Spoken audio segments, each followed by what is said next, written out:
All right, so real quick, I just want to point out that there's another way to get the sand out other than letting it go in the pool or trying to get it out of one of two doors on a 1,000 square foot paver patio.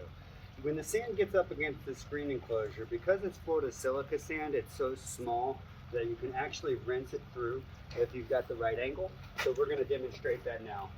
Turning the ball valve on, I'm just going to bounce it up and down and get it to go right through that screen. Okay? And I can rinse this excess out the door. But let's be honest, sometimes a little bit too much sand gets down. And instead of getting it in the pool, you can definitely rinse it through the screen and rinse that screen off. Okay?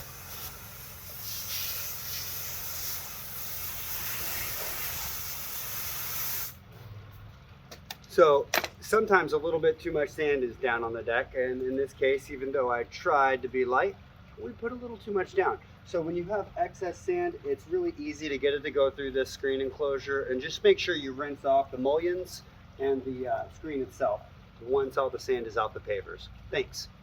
All right, so with that being said, we're gonna do a quick final rinse of the whole deck.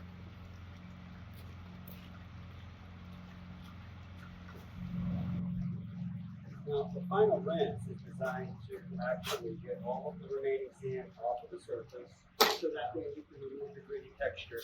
Again, it's really important that you have your slack over your shoulders in a nice flat angle, okay?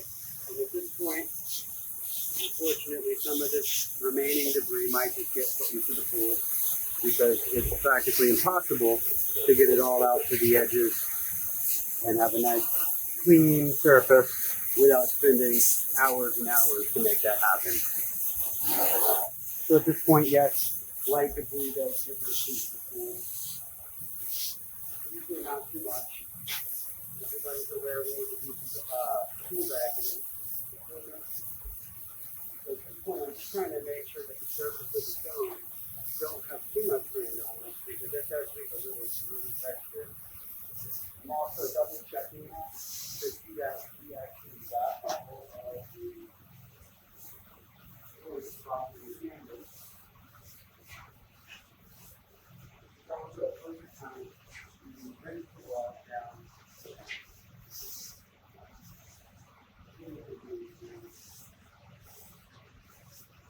Okay. And again, we've already gone over the whole thing, several times.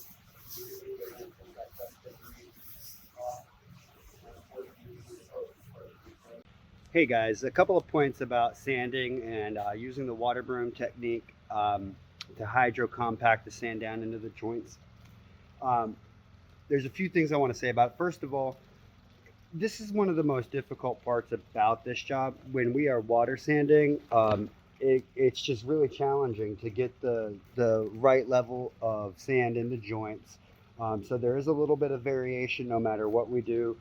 We usually go over everything about 3 or 4 times, including spreading it out, rinsing it in, making sure that it's not on the surface, and then also, again, checking for any missing spots, but at the same time rinsing down walls, the screens themselves on the enclosures, and in particular the tracks along sliding glass doors.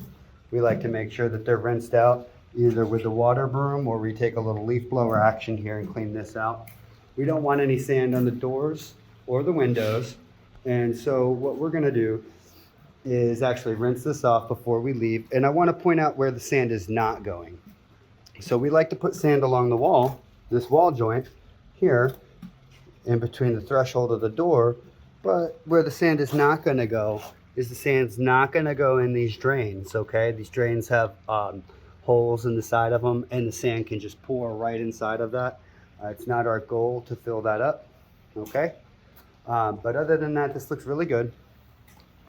Okay, one last thing. Once we get to this point and we've rinsed everything out, a lot of times there's gonna be a muddy landing somewhere out here, and you wanna make sure that you at least have something to step your feet on, so that way when you come back on to my deck, you don't track footprints in.